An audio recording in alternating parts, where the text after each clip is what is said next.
Okay, welcome to a video for ME312. We're in week 2. This is the week we do the metrology lab. And today I want to show you a couple different types of precision measurement equipment and show you how they work and how to use them correctly. So this is my pair of calipers. Usually try to keep your calipers in the box when you're not using them. And the reason is if you drop these on the ground, that's one way you can actually hurt them.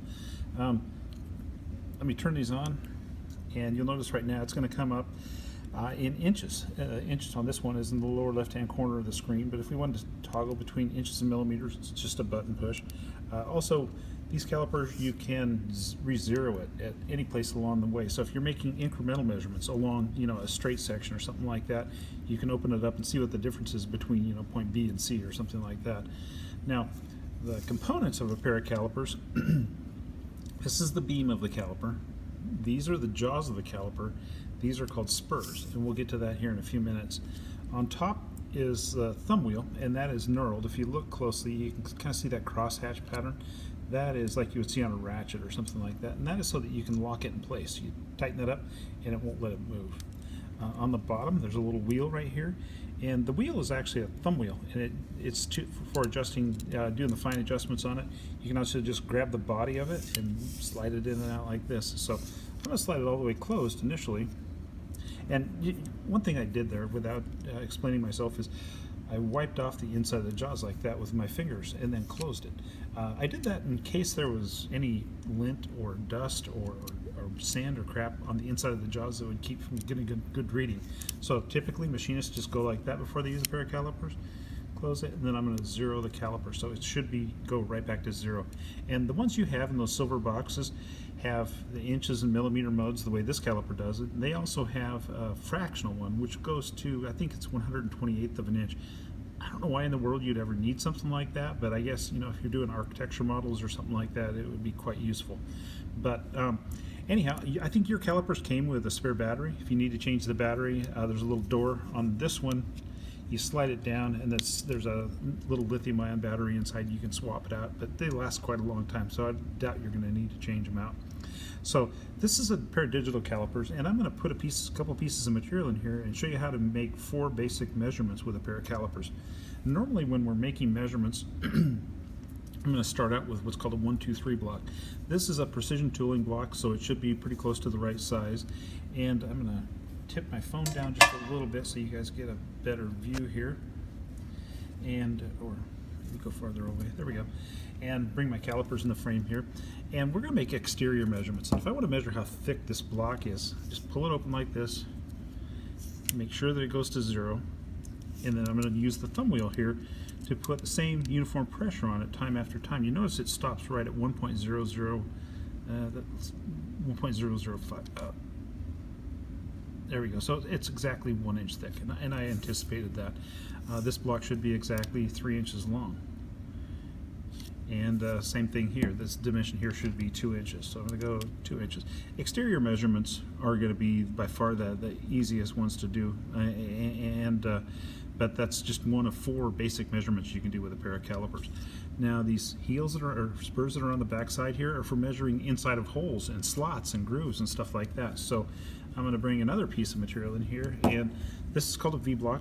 It's another precision ground block, and in here we've got some milled slots that go down both sides, and there's one on the bottom on either side. And if I want to know how wide those are, I can go like this, but it's not very accurate at all. We're just sort of eyeballing that.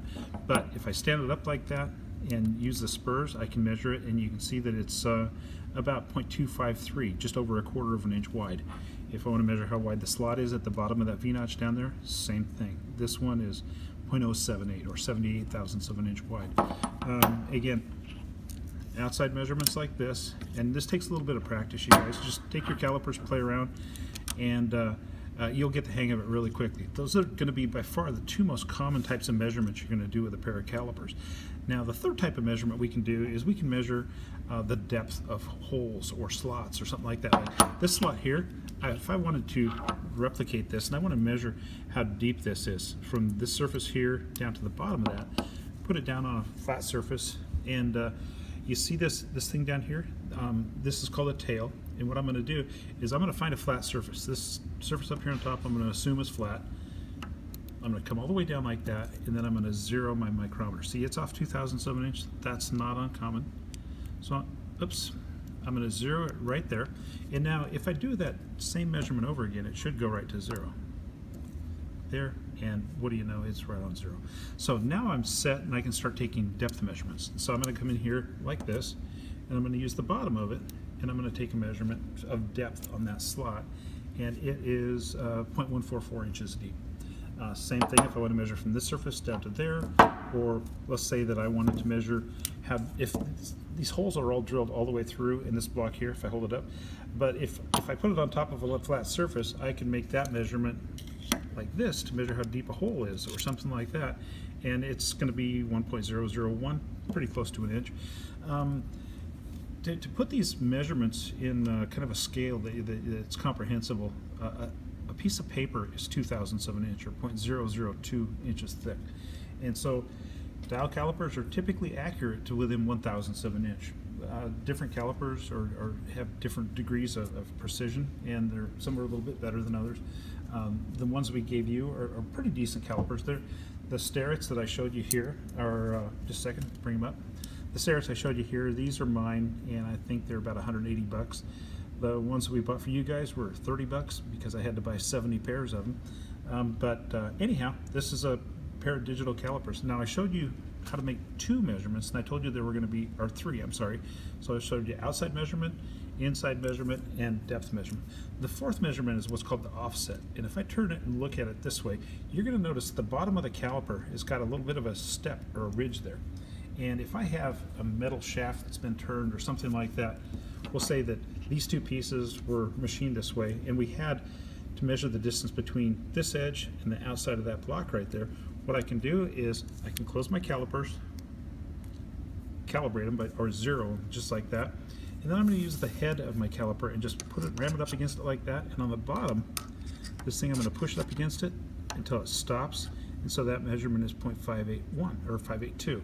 And that's the distance between the end of my caliper and this offset jaw right here. That's an offset. This is commonly used in lathe operations and stuff like that. If you're going to do a turning operation, so the part has to get smaller in diameter, you can put this up against a shoulder that you've created on your lathe operation, run the caliper up against it to show you how long of an area you've turned down. So digital calipers are really, really common, but there are other types of calipers, and I'm going to show you 2 different ones now. This is called a dial caliper. Dial calipers were really, really common for probably 50 or 60 years, something like that. They are still around. There's a lot of people that do Q&A, which is quality and assurance, or do part inspection and stuff like that, actually prefer verniers, and I'll get to those, verniers and dial calipers. And the way this works is the parts are all named exactly the same. This is a jaw, spur, but the rail on it has numbers on it, like a ruler or something. And if you look at this right now, and if I open this up, you're going to notice it exposes more and more of that ruler, and it's calibrated in tenths of an inch. So right there would be 3.000 inches. Each one of the little divisions on the dial are valued at 0.001 or thousandths of an inch. So if I rotate the needle all the way around, it's 1/10 of an inch. I'm going to close it, and I'm going to measure the length of this block right now using a pair of dial calipers. Open it up, go across it, and it's going to be 1.642. And you asked me, how did I get that? You look down here at the beam, and it's at 1 inch. And I'm going to go across here, and it's going to be 1.6 something. It's between 6 and 7. And I look for the last 2 numbers. I'm going to come up here on my dial indicator, and I look at it, and it's on 42. So it's 1.642. If I measure this the other way, I'm going to come in here, and I know that it's going to be 1.2 something. This is 1.266. We'll call it 1.266. And that is the measurement using a pair of dial calipers. Now, these are convenient, but the drawbacks of these type of calipers is they're not waterproof. The ones that I sent you guys are IPS67 rated, so if you have an iPhone and you looked up what the waterproofing on it is, that's what they are too. So you can put them underwater and it's not going to hurt them. These, you'll notice if I hold it up really closely here, you'll be able to see, let's see, got to get it in the frame here, there's a little rack and pinion mechanism right up here, and there's a gear that drives this, this dial indicator on the inside, and if you get a chip in there, that can skip and you have to recalibrate these things. So I'm going to close it for right now. This is a dial caliper, and they're used exactly the same way as the digital ones are, but the mechanism's a little more rudimentary. Now, the third type of a caliper that I wanted to show you is called a vernier, and we're going to cover these in videos too. So this is a vernier caliper. Again, it's going to look pretty similar. It's going to have jaws, spurs, it's got the tail sticking out the back, and the beam on it is going to be a little bit different. You're going to notice this one, just like the dial caliper, is calibrated in tenths of an inch. So if I have the 0 right here and I come to 1 inch, that is going to be exactly 1 inch. If I move this out to somewhere in between, and you say, okay, that's 1 point, I'll hold it up close enough so you can see. This is going to be just slightly over 1.6 inches. Let me open it up a little bit more so it will make it more interesting reading. And then you'll notice on the bottom beam, this is thousandths of an inch. Up across the top, this is 1/128ths of an inch, kind of like your digital calipers, which is still kind of unusual to me. But this is going to be 1.6 something. And you go, okay, I can understand the 1.6, 1 inch, 1.1, 2, 3, 4, 5, 6.